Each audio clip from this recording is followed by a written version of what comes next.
ओम अज्ञानतिमिरान्धस्य ज्ञानाञ्जनशलाकया सत्सुरोन्मिलितं येन तस्मै श्रीगुरुवे नमः।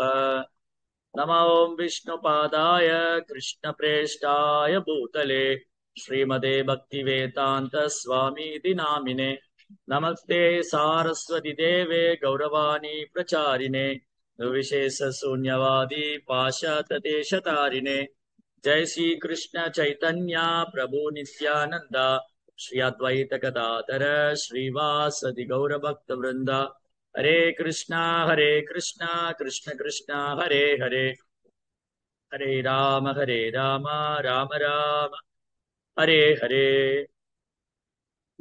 ஹரே கிருஷ்ணா. பக்தர் எல்லாருக்கும் இனிமையான மாலை வணக்கம். இன்றைய பாகவத சத்சங்க வகுப்புல கலந்துட்டு இருக்கிற எல்லா பக்தர்களுக்கும் என்னுடைய பணிவான நமஸ்காரம்.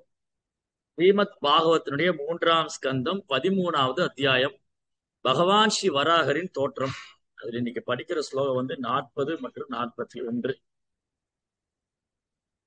தம்ஷ்டாக்ரகோட்யா பகவஸ்த்வயா திருதா விராஜதே பூதர ஓஹோ சபூத்ரா பூதரா யதாவனன் நிஸ்ரதோ ததா திருதா மதன் கஜேந்திரஸ்ய சபத்ர பத்மினி.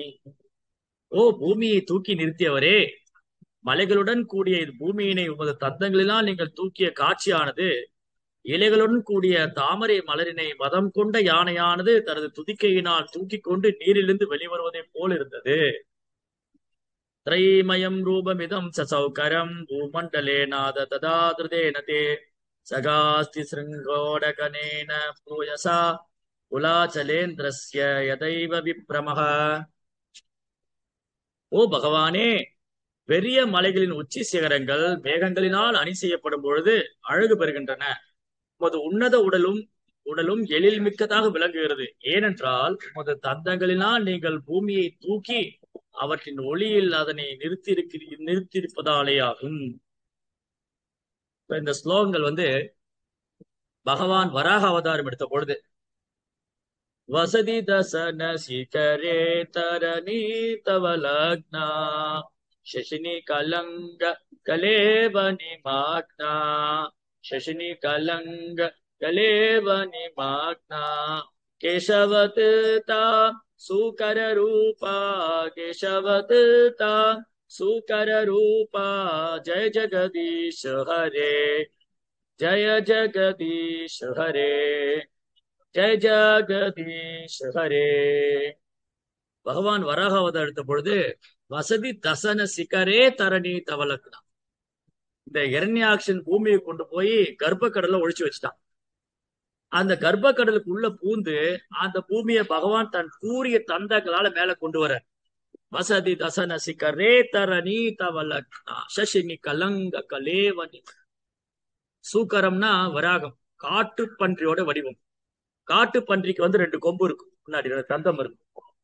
அந்த தந்தத்துல பூமியை தூக்கிட்டாரு. அது எப்படி இருக்குன்னு இதை வர்ணிக்கிறாங்க யாரு? மற்ற லோகவாசிகள், ஜனலோக தபோலோக சத்திய ஜன தப மகர.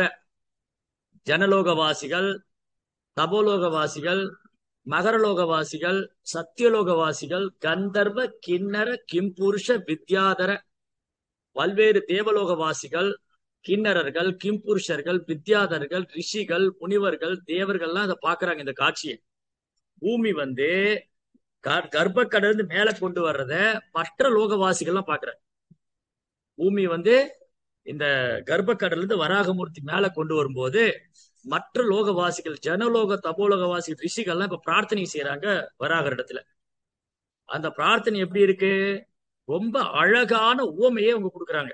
2 உவமை கொடுத்திருக்காங்க. வராகமூர்த்தியானவர் பகவான் வராக பெருமான் அவதாரம் கொண்டு அந்த பூமியை அழகா அந்த கர்ப்ப கடல் மேல கொண்டு வரத பாக்குறதுக்கு எப்படி இருந்தது, அந்த காட்சி எப்படி இருந்தது, அது அப்படி அழகா ஊமையோட வர்ணிக்கிறாங்க. எப்படி இருந்தது? ஒரு மதம் கொண்ட யானை. அந்த யானை நீர்ல இருந்து ஒரு தாமரை பூ மேல எடுத்து அப்படி இருக்கு. மலைகளுடன் கூடிய பூமியினை உமது தந்தங்களால் நீங்கள் தூக்கிய காட்சியானது இலைகளுடன் கூடிய தாமரை மலரினை மதம் கொண்ட யானையானது தனது தும்பிக்கையினால் தூக்கி கொண்டு நீரிலிருந்து மேலே வந்தது போல இருந்தது.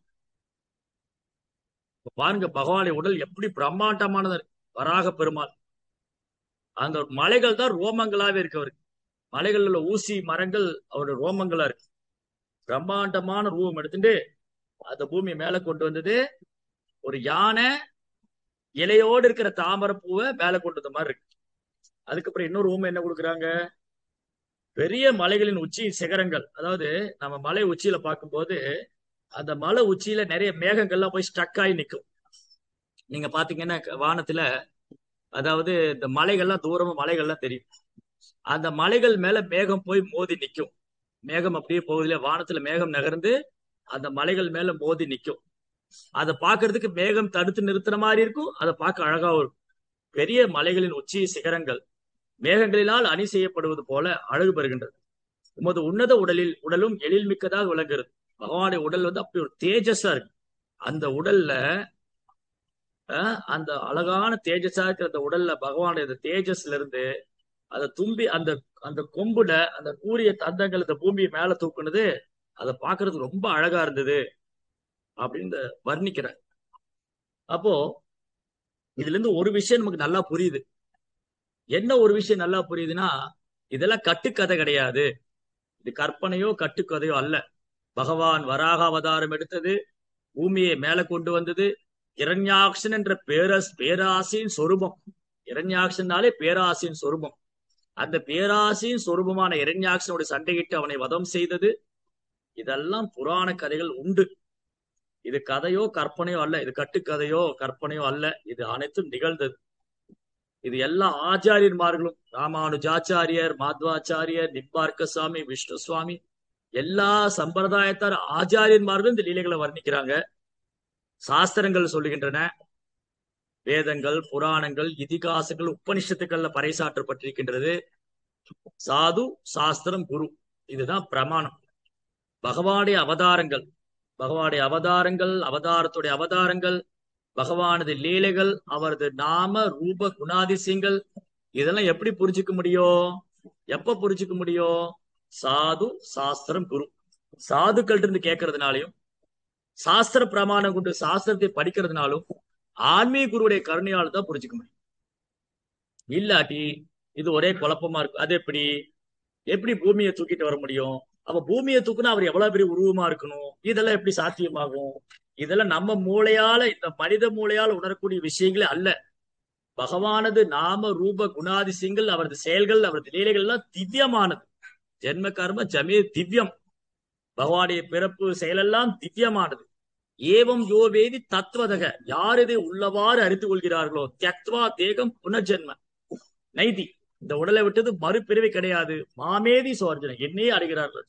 அதனால பகவானது செயல்கள், அவரது லீலைகள்லாம் வந்து இந்த மனித மூளை வச்சு உணரக்கூடியது. இந்த மனித மூளை இருக்கு இல்லையா, நம்முடைய ஜட புத்தி, நம்முடைய ஜட கல்வி, பௌதிக கல்வியாலேயோ, மனித மூளையாலேயோ, ஜட புலன்களாலேயோ, வரட்டு தத்துவத்தினாலேயோ, மனக்கற்பனையாலேயோ உணரக்கூடிய விஷயங்கள் அல்ல.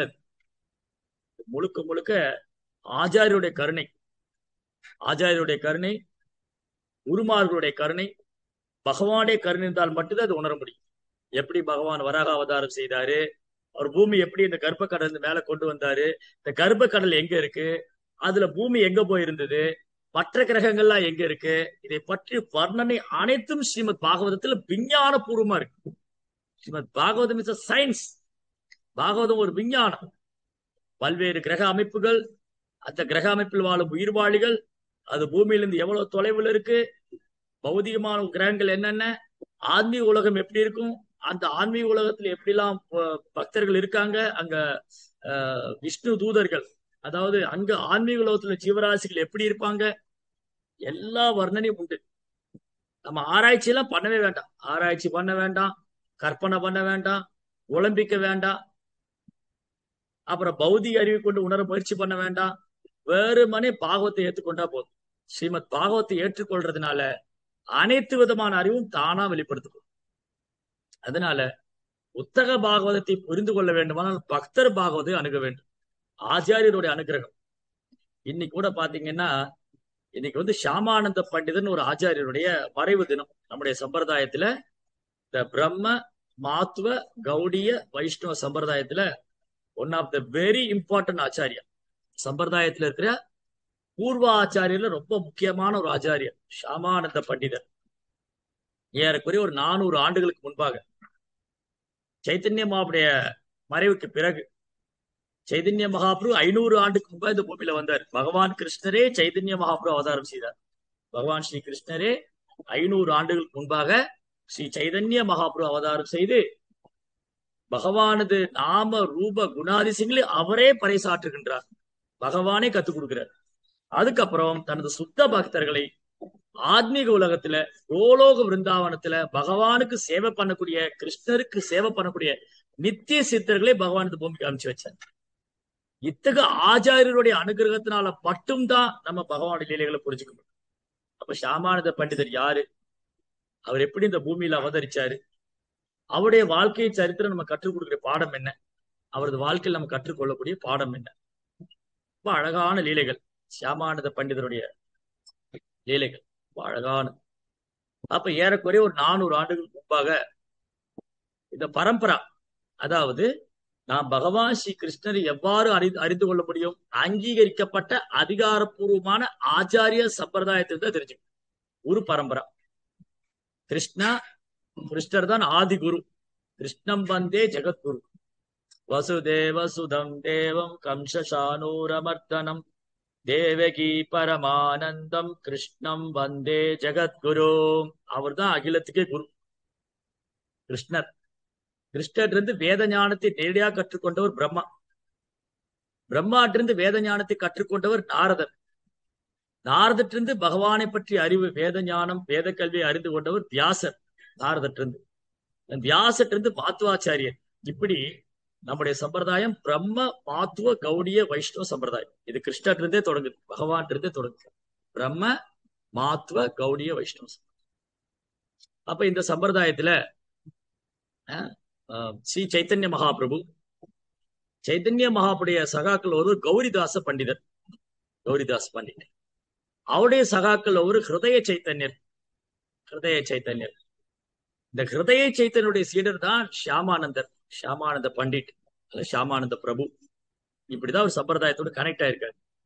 கிருஷ்ணா, பிரம்மா, நாரதர், வியாசர், மாத்வாச்சாரியர், அதுக்கப்புறம் இந்த லட்சுமிபதி தீர்த்தா, மத்வாச்சாரியர், அக்ஷோப தீர்த்தா, அப்புறம் பத்மநாப தீர்த்தா, நரஹரி தீர்த்தா, ராஜேந்திர தீர்த்தா, ராகவேந்திர தீர்த்தா, வியாச தீர்த்தா, அப்படி ஒரு பெரிய பட்டியல் வரும். அதுல வந்து லட்சுமிபதி தீர்த்தா, அதுக்கப்புறம் மாதவேந்திர பூரி, மாதவேந்திர பூரிக்கு அப்புறம் ஈஸ்வர பூரி, ஈஸ்வர பூரிக்கு அப்புறம் சைத்தன்ய மகாபிரபு, சைதன்ய மகாபிரபு சகாக்கள் ஒரு கௌரிதாஸ் பண்டிட், கௌரிதாசுடைய சீடர் ஹிருதய சைத்தன்யர், ஹிருதய சைத்தன்யுடைய சீடர் ஷியாமானந்த பிரபு. ஷியாமானந்த பண்டிதர் அவருடைய தந்தையை வந்து கிருஷ்ண மண்டல், கிருஷ்ண மண்டல், தாயோடைய பேரு துரிகா. கிருஷ்ண மண்டல் என்பவருக்கும் துரிகா என்ற உயர்ந்த தம்பதிகள், ரொம்ப அழகான தம்பதிகள், கிருஷ்ண மண்டல், துரிகா. இவங்களுக்கு நிறைய குழந்தைகள் பிறந்து இறந்து போயிடுது. கிருஷ்ண மண்டலுக்கும் துரிகாவுக்கும் நிறைய குழந்தைகள் பிறந்து இறந்து போய் வாழ்க்கையில உங்களுக்கு சோகம்தான் மிஞ்சிச்சு. குழந்தை பிறக்கும் இறந்து போயிடும், குழந்தை பிறக்கும் இறந்து போயிடும். அதனால இவங்களுக்கு ஒரு நம்பிக்கை இல்லாம போச்சு, நமக்கு குழந்தை பாக்கி இருக்கு, நமக்கு குழந்தை உண்டாகும். குழந்தை வருது, ஆனா இறந்து போகுது. இப்படியே பல குழந்தைகள் பிறந்து இறந்து இந்த குழந்தை பிறந்தது. யாரு? இந்த ஷியாமானந்தர் குழந்தையா பிறந்தார். இந்த குழந்தை வந்தப்ப இவங்களுக்கு நம்பிக்கை இல்லை, இந்த குழந்தை வந்து எஞ்சும் தங்கும். எவ்வளவு குழந்தை பிறந்தது இறந்து போச்சு, இந்த குழந்தை மட்டும் என்ன இருக்கவா போகுது, இதுவும் இறக்கதான் போகுது. அந்த துக்கத்திலேயே இந்த குழந்தைக்கு துக்கின்னு பேர் வச்சிட்டாங்க. துக்கி கிருஷ்ணதாஸ். இந்த குழந்தைக்கு துக்கி கிருஷ்ணதாஸ் பேர் வச்சு, துக்கி கிருஷ்ணான்னு பேர் வச்சாங்க. ஏன்னா அவருக்கு நம்பிக்கை இல்லை இந்த குழந்தை தங்கும்னு. வந்த குழந்தை பூரா இறந்து போச்சு, இந்த குழந்தை மட்டும் என்ன தங்கவா போகுது, இதுவும் இறக்கதா போகுது. துக்கத்தினாலேயே துக்கின்னு பேர் வச்சாங்க, துக்கி கிருஷ்ணா. ஆனா அவங்களுக்கு தெரியல இந்த குழந்தை இறக்கல. இது ஒரு பெரும் ஆச்சாரியன், மகா பாகவதர், பெரும் பக்தர், பரமஹம்சர். அவங்களுக்கு தெரியல இந்த குழந்தையோட மகிமை. பகவானால் இந்த பூமிக்கு அழைத்து வரப்பட்ட ஒரு உத்தமமான ஒரு பக்தர். சரி, என்ன ஆச்சு? துக்கி வந்து குழந்தை பிராயத்திலிருந்து அவருக்கு கேள்வி அறிவு. கிருஷ்ணர் எப்படி முழு முதற் கடவுள், அவர் எப்படி அணுக வேண்டும், அவர் எப்படி அடைய வேண்டும், அவரை அடைவதற்கான வழி என்ன, இறை உணர்வு அல்லது கடவுள் ஒரு கிருஷ்ண உணர்வு, பகவானை பற்றி தெரிந்துக்கல அவ்வளவு ஆர்வம். பௌதிக விளையாட்டு, இந்த புலன்ப விஷயம் இதெல்லாம் நாட்டமே கிடையாது.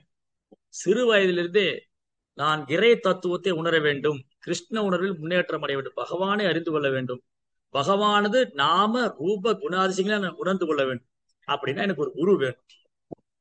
அந்த குருவை தேடி அவரு சுற்றுப்பயணம் செய்யறார். ஒரு ஒரிசால இருந்து பல இடங்களில் சுற்றுப்பயணம் செய்து அவரு ஒரு நாள் எல்லா ஒரிசால இருந்து பக்தர்கள்லாம் ஆஹ் அம்பிகா கல்னாங்கிற இடத்துக்கு போறாங்க, பெங்கால்ல, கங்கை கரையில. அப்ப இவரு வந்து கங்கையில ஸ்நானம் பண்றதுக்கு அவங்க கூட போறாங்க. அங்கதான் வந்து இந்த அம்பிகா கல்னால ஒரு அழகான கோயில் உண்டு, கௌர நித்தாய், கௌரங்கர் நித்யானந்தருடைய கோயில், கிருஷ்ண சைத்தன்யர் நித்யானந்த பலராம் அவங்க கோயில். ரொம்ப அழகான விக்கிரகம்.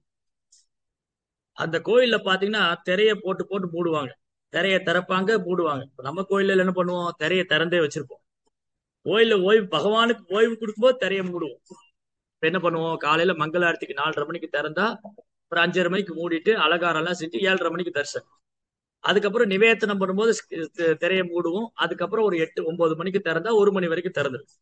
அப்புறம் 1ல இருந்து 5 வரைக்கும் ஓய்வு, அப்புறம் திரும்ப 5ல இருந்து 8 வரைக்கும்.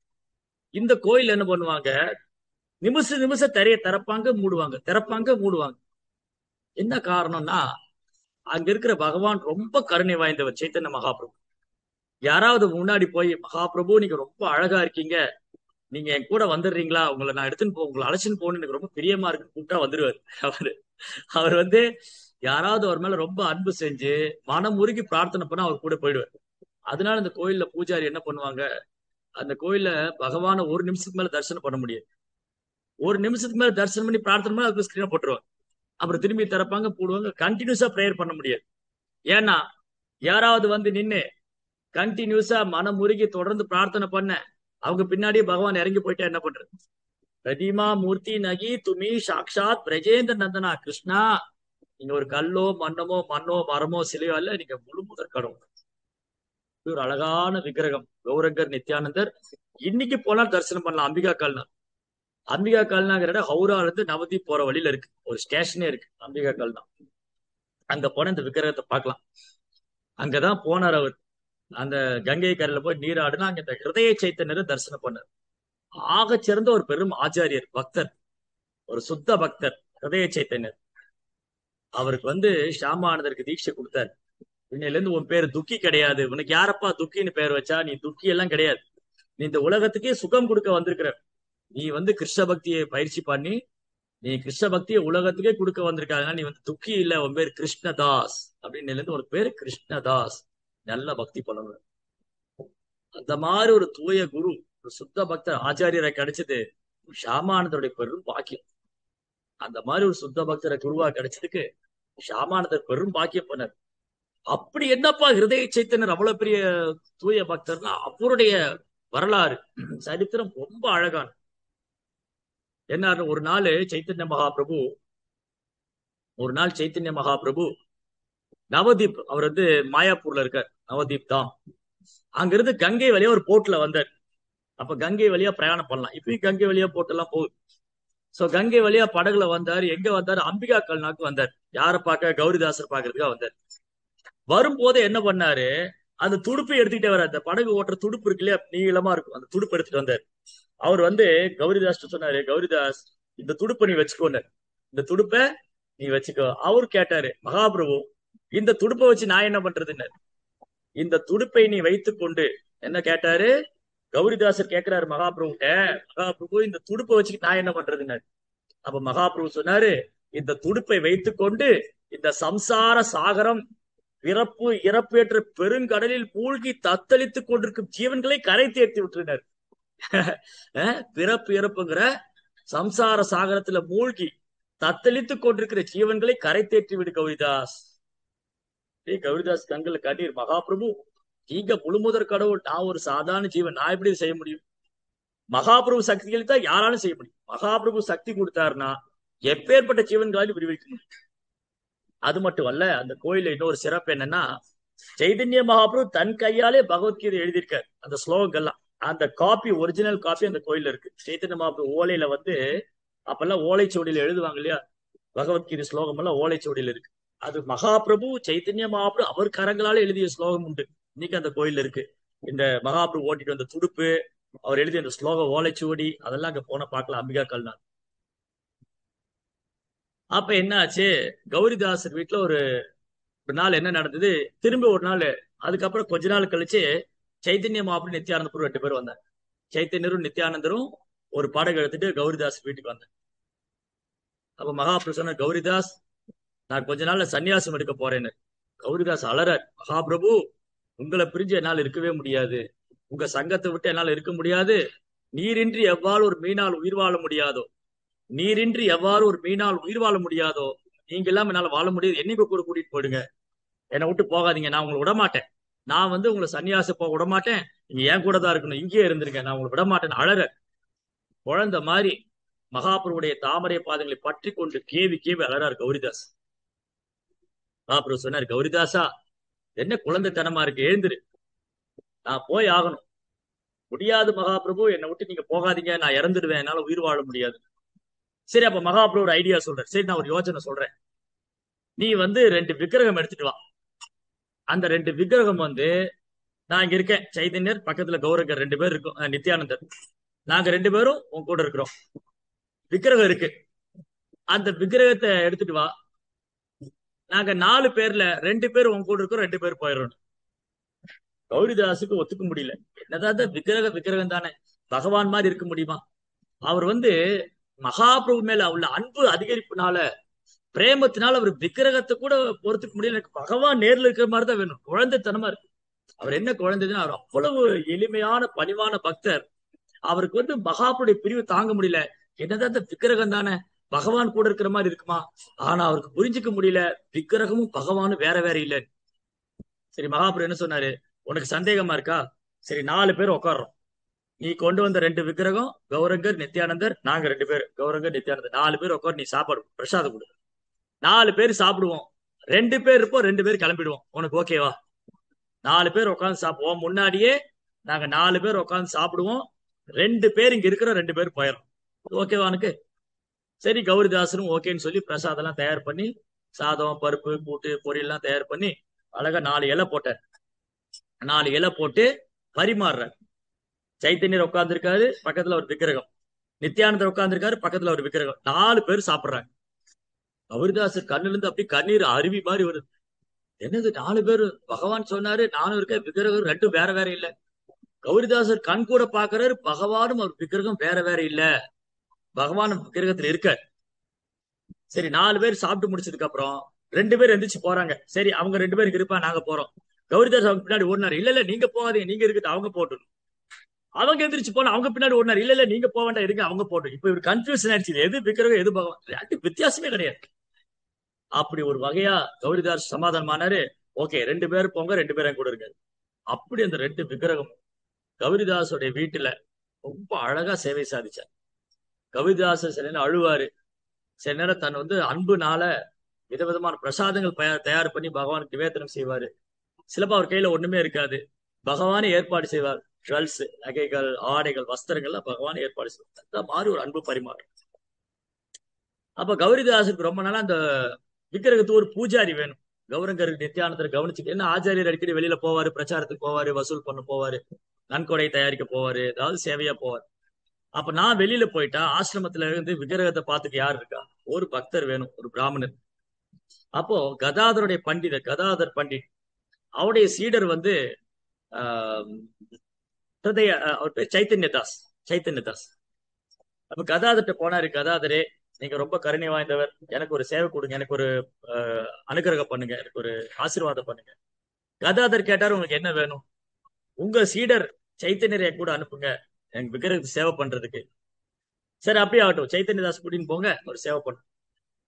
சைத்தன்யதாஸ் கூட்டிட்டு வந்தார். சைத்தன்யதாஸ் கூட்டிட்டு வந்துட்டு அவர் அந்த விக்கிரகத்துக்கு சேவை பண்றாரு. தினமும் காலையில கோயிலுக்கு பூஜை பண்றது, பகவானுக்கு அலங்காரம் பண்றது, சேவை ரொம்ப அழகா. சைத்தன்யதாசர் அந்த விக்கிரகத்து மேல அப்படி அன்பை வளர்த்துக்கிட்டார். 2 பேரும் பகவான் அந்த 2 விக்கிரகத்து மேலயும் சைத்தன்யதாசருக்கு அவ்வளவு அன்பு பக்தி. ஒரு நாள் கௌரிதாசருக்கு வெளியூர் பிரயாணம் போனார். இப்ப சைத்தன்யதாஸ் சொன்னாரு, நீங்க பாத்துக்கங்க, நான் யாத்திரை போறேன், நான் உங்களை சந்திக்கிறேன். யாத்திரை போனவர் வர்றதுக்கு ரொம்ப நாள் ஆயிடுச்சு. அடுத்தது கௌரவ பூர்ணிமா பண்டிகை, முதல்ல சைத்தன்ய மாப்பிள்ளை அவதார தினம் கொண்டாடுற பண்டிகை வருது. சரி, இப்ப என்ன பண்றது? பண்டிகை வரப்போகுது, ஆச்சாரியர் வெளியில போனவர் வரல, இப்ப திருவிழாக்கு ஏற்பாடு செய்யணும். இன்னும் 2 நாள் தான் இருக்கு பண்டிகைக்கு. ஒருவேளை திடீர்னு குருமாரா திரும்ப வந்து, ஏன்பா நீ சும்மா இருந்த, எல்லாம் ஏற்பாடு பண்ண வேண்டாமான்னு கேட்டா என்ன பண்றது? அதனால குருவுடைய பிரதிநிதியா இருந்து சைத்தன்யதாஸ் ஒரு பெரும் ஏற்பாடு செய்யறார் திருவிழா. சைத்தன்யமா அப்படி அவதாரத்தை கொண்டாடுவதற்கு ஒரு பெரும் திருவிழா ஏற்பாடு செய்யறார். நிறைய பக்தர்களை கூப்பிட்டு, நீங்க இந்த பிரசாதம் கொண்டு வாங்க, நீங்க வந்து அபிஷேக தேவையான பொருட்கள் கொண்டு வாங்க, நீங்க வஸ்திரம் தைச்சு கொண்டு வாங்க, நீங்க நகைகள் கொண்டு வாங்க, எல்லாம் சேவை பகிர்ந்து கொடுத்தாரு. அன்னைக்கு ஒரு நாளைக்கு முன்னாடி கௌரிதாசர் திரும்ப வராரு. பார்த்தா தடபுடலா ஏற்பாடு நடக்குது திருவிழாவுக்கு. கௌரிதாசர் கேட்கிறாரு, என்ன நடக்குதுங்க? அப்போ சைத்தன்யர் சொன்னாரு, ஐயா நீங்க வந்து குரு மகாராஜ் நீங்க வெளியூர் போயிட்டீங்க, இனி ஒரு நாள் தான் இருக்கு கௌரி பூர்ணிமா பண்டிகைக்கு. அதுக்கான ஏற்பாடுகள் ஒண்ணு செய்யல, அதெல்லாம் நானே செஞ்சுட்டேன். உங்களுடைய பிரதிநிதியா இருந்து நானே ரொம்ப பணிவா சொல்றேன். கௌரிதாசர் கோபம் வந்து விட்டது. இது வந்து இந்த சைத்தன்யருடைய பக்தியை இந்த உலகத்துக்கு காமிக்கிறதுக்காக ஒரு லீலை நடந்தது. உண்மையில வந்து கௌரிதாசருக்கு வந்து சைத்தன்யதாசன் மேல பெரும் கோபம் எல்லாம் கிடையாது. இது ஏன் நிகழ்ந்தது அப்படின்னா, இந்த சைத்தன்யதாசுடைய பக்தி இந்த உலகத்துக்கு தெரியணும், அவர் எந்த அளவுக்கு தூய பக்தர். கௌரிதாஸ் கோவிச்சுக்கிட்டாரு. யார் அனுமதி கொடுத்தா, யாரை கேட்டு இந்த ஏற்பாடெல்லாம் செஞ்ச? நீ வெளியே போ, இந்த கோயில் இருக்க உனக்கு தகுதியே கிடையாது. நான் இல்லாத நேரத்தில் என் அனுமதி இல்லாம இப்படி ஒரு பெரும் ஏற்பாட்டை நீ செய்து விட்டாய், என் அனுமதி பெறவில்லை. நீ தனித்து சுதந்திரமா செயல்படணும்னு ஆசைப்படுற, அதனால இந்த கோயில் இருக்க உனக்கு அருகதை கிடையாது. நீ வெளியேறி விடு, வெளியே சென்று விடு, எங்க வேணாலும் போய்க்கோ அப்படின்னு அவரை வந்து கோவப்பட்டு விட்டார். சைத்தன்யதாஸ் வந்து ரொம்ப பொறுமையாக பணிவாக, என் குரு அவருடைய விருப்பம் தான் எல்லாமே, அவரை திருப்தி செய்ய வேண்டும். அவர் என்கிட்ட கோவப்படுறதுக்கு நியாயம் இருக்கு, ஏன்னா அவருடைய அடிமை நான் என் குருவோடைய அடிமை. அவர் என்ன கோவப்படலாம், திட்டலாம், அதிக்கலாம், உதைக்கலாம், என்ன வேணா செய்யலாம். அவருடைய கட்டளை நிறைவேற்றுவது என் கடமை. சரி, இப்ப என் குரு கோயிலை விட்டு வெளியில போகிறாரு, ஒரு நாள் அவர் என்ன வந்து கூப்பிடுவார், அவருக்காக நான் காத்துக்கிட்டு இருப்பேன், அவருடைய சேவைக்காக நான் காத்துக்கிட்டு இருப்பேன் அப்படின்னு மறு வார்த்தை பேசல. ஆன்மீக குருட்ட வந்து வாதம் செய்யல, ஆர்குமெண்ட் பண்ணல, வந்து தன்னுடைய நிலையை நியாயப்படுத்தல. நாமளா இருந்தா என்ன சொல்லுவோம்? என்ன இப்படி சொல்லிட்டீங்க நீங்க, நீங்க வந்து கேட்டா நான் என்ன பதில் சொல்லுவேன்? ஏன் நீ ஏற்பாடு பண்ண மாட்டேன்னு கேட்டா நான் பதில் சொல்லணும்? சோ என் மேல என்ன தப்பு இருக்கு? இப்படி தடார் புடால் நாம் வாதம் செய்வோம். ஆனா கௌரிதா சைத்தன்யதாஸ் ஒரு வார்த்தை பேசாம கோயிலை விட்டு வெளியில போயிட்டார். போயிட்டு கங்கை கரை பார்க்க உட்கார்ந்துட்டு தன் குருவே நினைத்து அழுது கொண்டிருக்கிறார். சரி, குரு வந்து என்ன இப்படி நினைச்சிட்டாரு, நான் ஒரு தவறும் செய்யலையே. சரி, ஒரு நாள் குரு வந்து எனக்கு கருணை காமிப்பார். இதுவும் அவருடைய கருணை தான், எல்லாம் பகவானை விருப்பப்படிதான் நடக்குது. நம்ம எல்லாம் ஒரு கையில ஒரு கருவி தானே, எல்லா காலத்தின் கையில இறைவனின் கையில ஒரு பொம்மைகள் தான் அப்படின்னு தன்னை சமாதானப்படுத்திக் கொண்டு, ஹரே கிருஷ்ணா ஹரே கிருஷ்ணா கிருஷ்ண கிருஷ்ணா ஹரே ஹரே, ஹரே ராம ராம ராம ஹரே நாம ஜபித்துக் கொண்டிருக்கிறார் சைத்தன்யதாஸ். அப்ப பார்த்தா அந்த கோயிலுக்கு நிறைய பக்தர்கள்லாம் வர்றாங்க. எங்க கௌரிதாசுடைய கோயிலுக்கு வரும்போது அரிசி, பருப்பு, கோதுமை, பால், தேன், நெய், தயிர், பல பொருட்கள் எடுத்துட்டு வர்றாங்க.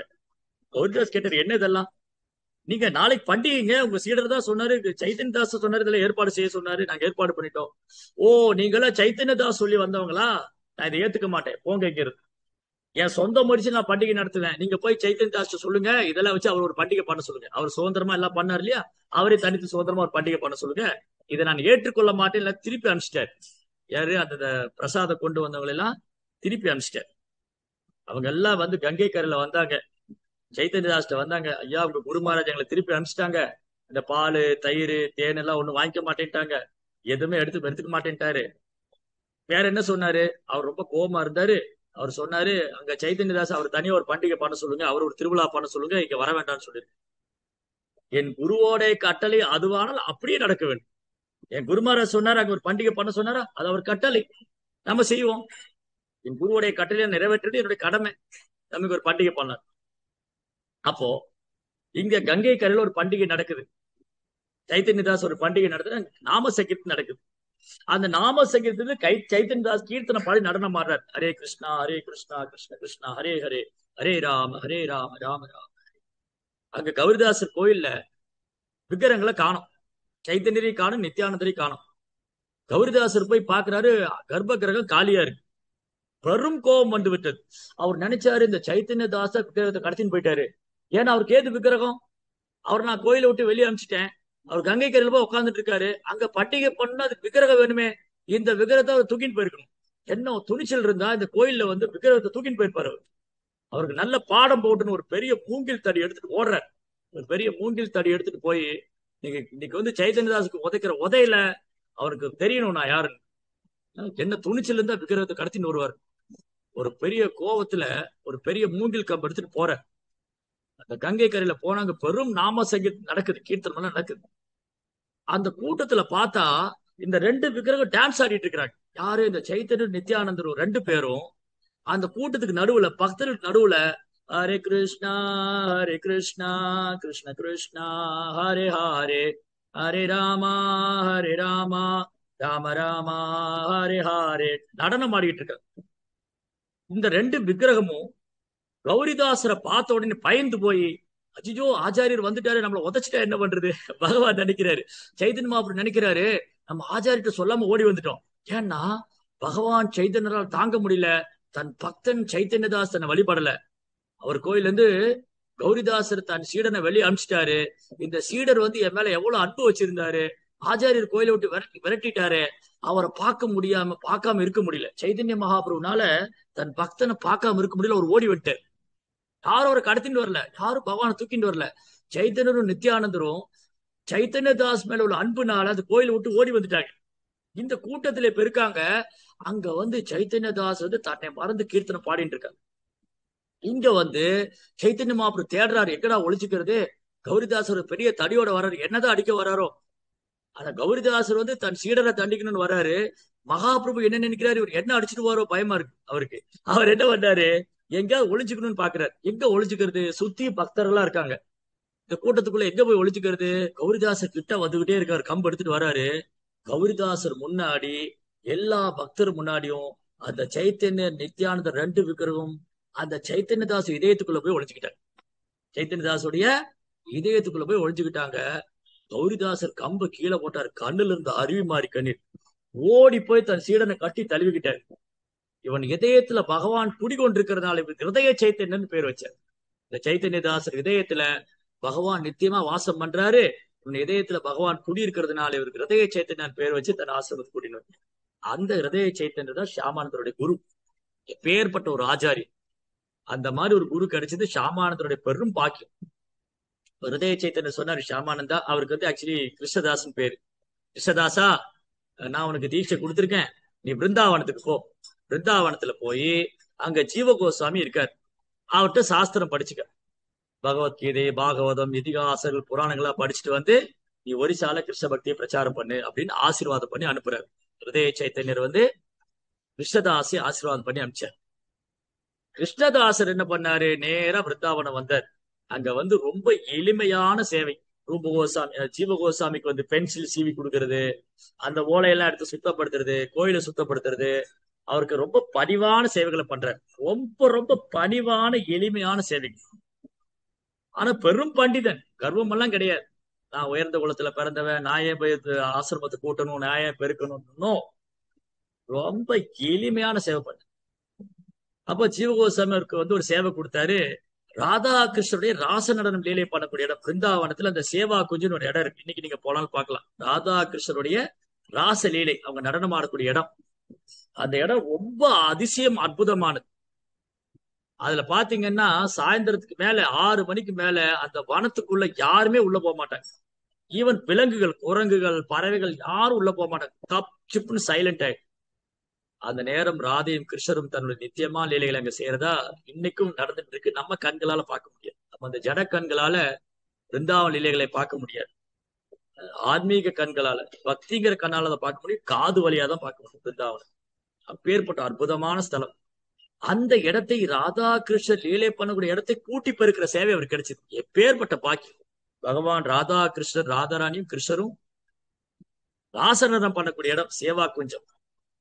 அந்த இடத்தை கூட்டி பெருக்கிறார். ஒரு நாள் கூட்டி பெருக்கிட்டு இருக்கும்போது ஒரு அதிசயமான ஒரு கொலுசு அப்படியே சூரியனை போல பிரகாசிக்குது. கண்ணெல்லாம் கூசுது. வைரம், வைடூரியம், விலை மதிக்க முடியாத ஆபரணங்களை கொண்டு அலங்கரிக்கப்பட்ட கொலுசு. அந்த கொலுசை தொட்ட உடனே கிருஷ்ணதாசோட உடம்புல முடியெல்லாம் அப்படி மயிர் குத்திட்டு நிக்குது. கண்ணுல இருந்து கண்ணீர் அருவி மாதிரி கிருஷ்ணா கிருஷ்ணா கிருஷ்ணா அலற. அப்படி அழுது உடம்பெல்லாம் நடுக்கி நாவெல்லாம் தழுதழுத்து அப்படியே மயங்கி விழுந்துடுறாரு. கொஞ்ச நேரம் கழிச்சு நினைவுக்கு வந்து அவர் கண்ணுல இருந்து அப்படி கண்ணீர் வந்து அருவி மாதிரி வந்துட்டு இருக்கு. இந்த கொலுசை தொட்ட மாத்திரத்துல இவ்வளவு அன்பு பிரேமம், கிருஷ்ணர் மேல இவ்வளவு அன்பு இந்த கொலுசை தொட்ட மாத்திரத்துல. அப்ப இது யாருதான் இருக்கும்? யாருடைய இது? அப்போ ஒரு வயசான பாட்டி ஒண்ணு வந்தாங்க, வயதான பாட்டி. அப்பா, இந்த இடத்த நீதான் சுத்தம் பண்றியா? ஆமா பாட்டி, என்ன வேணும் உங்களுக்கு? என்னோட எஜமானி அம்மா இங்க ஒரு பொருளை விட்டுன்னு போயிட்டா, அது நீ எடுத்து வச்சிருக்கியா? அது இங்க பாத்தியா நீ? இங்க ஒரு பொருள் இருந்தது, ஆனா நீங்க கேட்டா தர மாட்டேன், உங்க எஜமானி அம்மா வந்து கேட்டாதான் தருவேன். இந்த அம்மா புரிஞ்சுட்டாங்க. இந்த அம்மா வேற யாரும் இல்ல, லலிதா சகி, ராதாராணியுடைய சர்வன்ட் லலிதா சகி. ராதாராணி வந்து நடனம் ஆடி முடிச்சதுக்கு அப்புறம் பாக்குறாங்க, காலில் ஒரு கொலுசை காணும். ஏய் லலிதா, அங்க நம்ம கிருஷ்ணரோட நடனம் ஆடணும் இல்லையா, அங்க கொலுசை விட்டுட்டு வந்துட்டு நீ போய் எடுத்துட்டு வரையான்னு. இந்த அம்மா மாறு வேஷத்துல வந்தா, இது புரிஞ்சுட்டாரு இவர், இது சாதாரண நபரோடது இல்ல. அதனால இந்த அம்மா சொன்னாங்க, லலிதா சகி நீ யாருன்னு புரிஞ்சுட்டியா? இது வந்து ராதாராணியோடது. நான் உன்னை ராதாராணி அழைச்சின்னு போறேன்னு சொல்லி அவங்கள ஒரு குளத்துல குளிக்க வச்சு ஷாம கோபியா, அந்த ஷாம கோபியை அழைச்சின்னு போய் ராதாராணி விட்டா, ராதாராணி வந்து தன் தாமரை திருப்பாதங்களும் ஆசீர்வதிக்கிறார். இன்னில இருந்து உன் பேர் வந்து ஷாமானந்தா. அந்த கொலுசு அவங்க கையில வாங்கி அந்த கொலுசுலயே நெத்தியில ஒரு திலக்க போட்டு விட்டார். இன்னைக்கு நீங்க போனீங்கன்னா அந்த ஷாமானந்தர் கோயில் இருக்கு பிருந்தாவனத்துல, ரொம்ப அழகான கோயில். ராதா ஷாம சுந்தர், ஷாமனுக்கு ஆனந்தம் தருபவர் ஷாமானந்தர். ஷாமானந்தன், ஷாமா கிருஷ்ணருக்கு ஆனந்தம் கொடுப்பவங்க ராதாரணி, அவங்களுடைய சேவகர் ஷாமானந்த தாஸ். அந்த கொலுசுலயே வந்து நெத்தியில ஒரு திலக்கம் வச்சுட்டாங்க. அங்க இருக்கிறவங்க பார்த்து, அந்த கோயில் இருக்கிறவங்க நம்மள மாதிரி 2 கோடு போட்டிருப்பாங்க. நம்ம துளசி வச்சிருப்போம், அவங்க அந்த கொலுசுடைய திருகாணி மாதிரி இங்க போட்டிருப்பாங்க. அப்ப ராதாரண்டி சொன்னாங்க, இது ரொம்ப ரகசியமா வச்சுக்கோ, யார்ட்டையும் சொல்ல வேண்டாம். அவங்க இதயத்திலிருந்தே, ராதாரனுடைய இதயத்திலிருந்து ஒரு கிருஷ்ணருடைய விக்கிரகத்தை கொடுத்தாங்க, இந்த விக்கிரகத்தை நீ வழிபாடு செய்யணும். அந்த கிருஷ்ணன் விக்கிரகம் அந்த கோயில்ல ரொம்ப அழகா இருக்கும். ராதா ஷாமசுந்தர். இவருக்கு என்ன சொல்றது தெரியல, கண்ணெல்லாம் கண்ணீர், கண்ணெல்லாம் கண்ணீர், உடம்பெல்லாம் நடுங்குது, நான் தழுதழுக்குது, உடல்லாம் மேற்குத்து நிக்குது. அப்படியே தன்னை மறந்து அழறாரு, சிரிக்கிறாரு. ஒரு பைத்தியம் பிடிச்ச ஒரு பித்தனை போல ஆயிட்டாரு. அவ்வளவு அன்பு வெளிப்பட்டது. ஆசிரம திரும்ப வந்தா சிவகோஸ்வாமி பாக்குற விட்ட நிறைய மாற்றம். என்ன ஆச்சு இந்த இந்த கிருஷ்ணதாஸ்க்கு? ஏன் இந்த இந்த உடம்பெல்லாம் இவருக்கு நடுங்குது? ஏன் வந்து நான் தழுதலுக்கு, உடம்பெல்லாம் பயிர் குத்திட்டு நிக்குது, இவர் கண்ணுல இருந்து கண்ணீர் வந்துட்டே இருக்கு, நெற்றியில திலகம் வேற மாதிரி இருக்கு. நம்ம எல்லாரும் வந்து திலகம் வந்து 2 கோடு போட்டிருக்கோம், நடுவுல கீழே துளசி வச்சிருக்கோம். இது கௌடிய வைஷ்ணவா, பிரம்ம மாத்துவ கௌடிய வைஷ்ணவருடைய திலகம் வந்து பகவானுடைய 2 பாதம், இங்க துளசி. ஸ்ரீ சம்பிரதாயத்துல பகவான் 2 பாதம், நடுவுல வந்து சிகப்பு லட்சுமி தேவி இருக்கு. ஆனா இவரை பார்த்தா 2 பாதம் இருக்கு, திருகாணி இருக்கு. என்ன ஆச்சு இவருக்கு? கூப்பிட்டு கேட்கிறாரு, தனியா கூப்பிட்டு, என்னப்பா நடந்தது இன்னைக்கு? ஷாமானந்தர் சொன்னாரு, மகராஜ், உங்க கருணையால, உங்க ஆசீர்வாதத்தினால அந்த சேவா கொஞ்சம் கிளீன் பண்ணும்போது, சுத்தம் பண்ணும்போது எனக்கு ராதானுடைய கொலுசு கிடைச்சது, ராதாவுடைய ஆசீர்வாதம் கிடைச்சது, எல்லாம் உங்க கருணை. அது ஷாமானந்தா, யார்ட்டையும் சொல்ல வேண்டாம், ரகசியமா வச்சுக்கோங்க மகாராஜ், நான் இது யார்ட்டையும் சொல்ல போறது இல்லை. இப்போ சீக்கிரட்டா நம்ம எல்லாம் ஊரெல்லாம் தண்டரூபா போட்டுருவோம், எனக்கு ராதாணியை பார்த்தேன், நான் கிருஷ்ணரை பார்த்தேன், ஆசீர்வாதம் கிடைச்சது, அப்படியா இப்படியே ஊரெல்லாம் போய் சொல்லிருக்கோம். ஆனா ஷாமானந்தர் அப்படியே பணிவுனால அதை அப்படியே மறைச்சுக்கிட்டாரு. அவர் மறைச்சுக்கணும்னு நினைச்சாலும் மறைக்க முடியல, நெற்றியில திலக்கு காமிச்சுக்கணும். பாக்குறவங்கள, என்ன இந்த ஷாமானந்தர் யாரு, ஒரு வித்தியாசமா இருக்கு, என்ன ஒரு பேரெல்லாம் மாத்திக்கிட்டாரு, இவர் பேர் கிருஷ்ணதாஸ், இவர் குரு வந்து இவர் கொடுத்த பேர் கிருஷ்ணதாஸ், ஆனா இப்போ ஷாமானந்தன் பேர் வச்சிருக்காரு, ஷாமானந்த பிரபுன்னு. இந்த செய்தி அப்படியே அவங்க குருவுக்கு போயிடுச்சு, பிருந்தாவன்ல இருந்து பெங்காலுக்கு போயிடுச்சு. பெங்கால்ல இருக்காரு இல்லையா ஹிருதய சைத்தன்யம், அவர்கிட்ட போயிடுச்சு. ஒரு நாள் ஹிருதய சைத்தன்யம் பயங்கர கோபமா வந்தார். என்ன தைரியம் இருந்தா இந்த சீடன் வந்து தன் பேரை மாத்திட்டு, நான் கொடுத்த பேரு, இந்த சீடனுக்கு நான் கொடுத்த பேரு கிருஷ்ணதாசன், இவன் வந்து நெற்றியில திலக்க மாத்திட்டாராம், பேரமா என்னவோ நடந்துருச்சு இவனுக்கு, என்னன்னு போய் கேட்கணும் அப்படின்னு பெங்கால்ல இருந்து விருந்தாவனுக்கு வர்றாரு. விருந்தாவன்ல வந்து தன் சீடரை பாக்குறாரு, அதே மாதிரி மாற்றம், கண்ணெல்லாம் கண்ணீரு, திலகமெல்லாம் மாறி இருக்கு. அவரு அவரு அவரு அவரு பார்த்து ஆச்சரியமா, என்னப்பா ஆச்சு உனக்கு? நீ ஏன் உன் திருநாமத்தை மாத்திண்ட? நீ ஏன் திலக்க மாத்தின்னு இருக்க? இப்ப பணிவுனால மௌனமா நிக்கிற. ஏன் நீ இந்த சம்பிரதாயத்திலிருந்து மாறின? நீ ஏன் வந்து இப்படி எல்லாம் பண்ணிட்டு இருக்க? ராதாராணி வந்து சொல்றாங்க பர்சனலா அவங்க குருவிட்ட, அவன் மேல ஒரு தப்பும் கிடையாது, நான் தான் அவனை ஆசீர்வாதம் பண்ணேன், அந்த பக்தனை நான் தான் ஆசீர்வாதம் பண்ணேன், அவன் மேல எந்த தப்பும் இல்லைன்னு. ஹிருதய சேத்தன் கண்ணுல இருந்து அப்படி கண்ணீர், ஷாமானந்தரை கட்டி தழுவிக்கிட்டார். ஸ்ரீமதி ராதாராணி அனுகிரகம் பெற்ற பக்தர் அல்லவா நீ, இந்த மாதிரி ஒரு சீடன் நான் எனக்கு கிடைச்சது நான் செஞ்ச பாக்கியம். நீ வந்து ஜீவகோசாமி சாஸ்திரம் படிச்சுட்டு நீ வந்து கிருஷ்ண பக்தியை பிரச்சாரம் பண்ணணும். அப்படி வந்து ஜீவகோசாமிட்ட இருந்து சாஸ்திரம் எல்லாம் படிச்சுட்டு ஷாமானந்தர், முப்பெரும் பக்தர்கள், 3 பெரும் சாதுக்கள், ஷாமானந்தர், சீனிவாசாச்சாரியர், நரோத்தமதாஸ் தாக்கூர் 3 பேரும் சமகாலத்தில் வந்த தூய பக்தர்கள், வைணவ ஆச்சாரியர்கள். அவங்க 3 பேருமே சேர்ந்து பிருந்தாவன்ல ஜீவகோஸ்வாமிகிட்ட சாஸ்திரம் படிச்சுட்டு அந்த புத்தகங்கள்லாம் எடுத்துட்டு வந்து பெங்கால், ஒரிசா, பீகார், அஸ்ஸாம் சுற்றுப்பயணம் செய்து கிருஷ்ண பக்தியை பிரச்சாரம். லட்சக்கணக்கான ஆயிரக்கணக்கான பேர் கிருஷ்ண பக்தி பிரச்சாரம். ஷாமானந்தர் ஒரிசா இந்த பகுதியெல்லாம் வந்து அங்க எங்கெல்லாம் போறாரோ, யாரெல்லாம் சந்திக்கிறாரோ, ஒரு கிராமத்திலும் நகரத்திலும் அவர் ஷாமானந்தர் எங்க போனாலும் சரி, யாரை சந்திச்சாலும் சரி, எல்லாரும் கிருஷ்ண பக்தர் ஆயிட்டாங்க. ஷாமானந்தரை பாக்குறவங்க உடனே ஒரு பாதங்களை விழுந்து, உங்களை மாதிரி ஒரு சுத்த பக்தரை சந்திச்சு நாங்க செஞ்ச பாக்கியம், எங்களை உங்க சீடரா ஏத்துக்கங்க. அவ்வளவு பேரை அவர் ஆசீர்வதிச்சு, நீங்க எல்லாம் ஹரே கிருஷ்ணா மந்திரம் சொல்லுங்க. ஹரே கிருஷ்ணா கிருஷ்ண கிருஷ்ணா ஹரே ஹரே, ஹரே ராம ராம ராம ஹரே. ஒரு நாளும் பகவான் நாமத்தை விட்டுடாதீங்க. இந்த நாமம் தான் நமக்கு பிரேமம் தரும், நாமம் தான் அடைக்கலம். அவர் எங்க போனாலும் யாரை சந்திச்சாலும் கிருஷ்ணநாமத்தை பிரச்சாரம் பண்றார். அவருடைய சீடர் தான் பிற்காலத்துல பெரும் பக்தர் ரசிகானந்தர், ரசிக முராரி, ரசிகானந்த பண்டிட். ஒரிசாவிலேயே பெரும் கிருஷ்ண பக்தி பிரச்சாரம் செய்த ஒரு மாபெரும் பக்தர். அவர் பாருங்க, ஒரு முறை இந்த பாருங்க, இந்த சம்பிரதாயத்தில் உள்ள ஆச்சாரியெல்லாம் சாதாரண நபர் கிடையாது. நம்முடைய பிரம்ம மாத்வ கௌடிய வைஷ்ணவத்தில் உள்ள சம்பிரதாயத்துல ஆச்சாரியன்மார்ல சாதாரண நபர்களே கிடையாது. ஹிருதய சைத்தன்யர், கௌரிதாசர், ஷியாமானந்தர் எல்லாம் ஆகச்சிறந்த தூய பக்தர்கள்.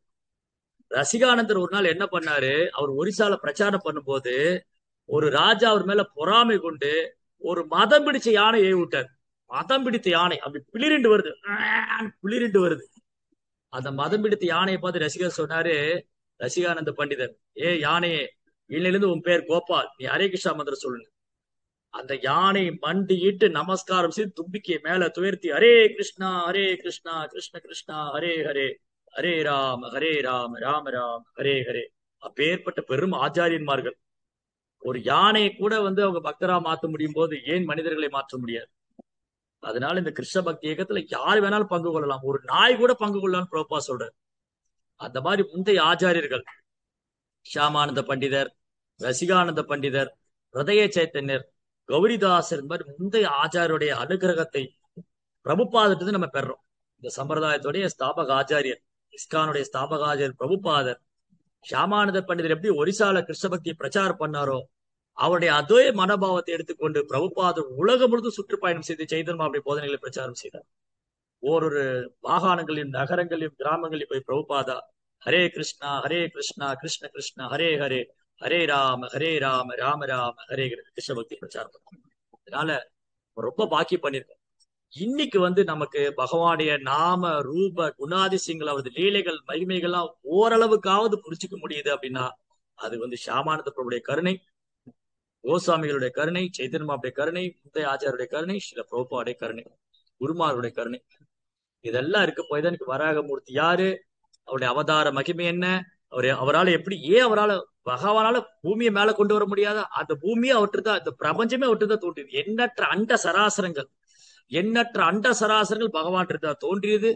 அதை வந்து தண்ணி மேல மிதக்க ஓடுறதோ, அதை தூக்கிட்டு வர்றதோ, அதை வந்து நிறுத்துறதோ, அதெல்லாம் ஒரு பெரிய விஷயமே இல்லை. அவரு அந்த பூமியை வந்து பூமி வந்து நீர்க்கடியில கர்ப்பக்கடல்ல மூழ்கி இருந்த போது அந்த கர்ப்பக்கடலில் மூழ்கிய பூமியை மேல கொண்டு வர்றதோ, அதை அந்த இடத்துல ரீப்ளேஸ் பண்றதோ, அது it's not ordinary, it's not difficult for Krishna. இது வந்து கிருஷ்ணருக்கு ஒரு கஷ்டமான வேலை இல்லை, அது ஒரு சாதாரணமா பண்ணிடுவார். எண்ணற்ற கோள்களை வானத்துல மிதக்க விட்டுருக்காரு பகவான், எண்ணற்ற கோள்களை இயக்கிட்டு இருக்காரு. அதனால இதெல்லாம் அவருக்கு ஒரு சாதாரண விஷயம் அல்ல. அவருடைய செயல்கள் அமானுஷ்யமானது, திவ்யமானது, மங்களமானது, தெய்வீகமானது. சோ இந்த மாதிரி பகவானுடைய அவதாரங்களையும் அவர் லீலைகளையும் நம்ம புரிஞ்சுக்கணும்னா இந்த வைணவ ஆச்சாரியுடைய அடிச்சுவட்டை பின்பற்றணும், அவங்களுடைய விளக்கங்களை படிக்கணும், அவங்களுக்கு சேவை பண்ணணும். அவங்க மூலமா தான், குருமார்கள் மூலமா தான், பிரபுபார் மூலமா தான் எல்லாம் நம்ம தெரிஞ்சுக்க முடியும். இன்னைக்கு நம்ம வந்து பாகவதம் படிக்கிறோம்னா அது பிரபுபாடைய கருணை. பிரபுபார் என்ன பண்ணாரு, முந்தைய ஆச்சாரியர் என்ன சொல்லியிருக்காரு அப்படி உள்ளது உள்ளவாறு கொடுத்திருக்காரு. எந்த மாற்றம் ஏற்படுத்தல, எந்த மாற்றம் கிடையாது, சொந்த கருத்து கிடையாது, மனக்கற்பனை கிடையாது. முந்தைய ஆச்சாரியர் என்ன சொல்லியிருக்காங்க, கோஸ்வாமிகள் என்ன சொன்னாங்க, ஜீவ கோஸ்வாமி என்ன சொல்லியிருக்காங்க, ஷியாமானந்த பண்டிதருடைய கருத்து என்ன, இதெல்லாம் உள்ளது உள்ளவாறு அப்படியே கொடுத்துருக்காங்க. ஃபாலோயிங் பரம்பரா, அங்கீகரிக்கப்பட்ட அதிகாரப்பூர்வமான ஆச்சாரிய சம்பிரதாயத்தை பின்பற்றுவோம். அதனால இங்க ரொம்ப அழகான வர்ணனைகள். இந்த பாகவதத்தில் இருக்கிற வர்ணனையெல்லாம் நம்ம புரிஞ்சுக்கணும்னு சொன்னா, புத்தக பாவத்துக்கு புரிஞ்சுக்கணும்னா பக்தர் பாவத சங்கத்துக்கு வரணும், பக்தர் பாவத்துக்கு சேவை பண்ணணும், அவங்ககிட்ட இருந்து கேட்கணும். பிரபுபாடி விளக்கங்களை படிக்கணும், குருமார்களுக்கு சேவை செய்யணும். அப்படி பண்ணும்போதுதான் இது நமக்கு வெளிப்படும். பகவானுடைய நாம ரூப குணாதிசயங்களை பகவான் தன்னைத்தானே நமக்கு வெளிப்படுத்துவார். அதுல எந்த சந்தேகம் கிடையாது. ஹரே கிருஷ்ணா. சுரேந்திரா ஸ்ரீமத் பாகவதம் கி ஜெய், ஸ்ரீல பிரபுபாத் கி ஜெய். ஓகே, உங்களுக்கு ஏதாவது கேள்விகள் சந்தேகம் இருந்தா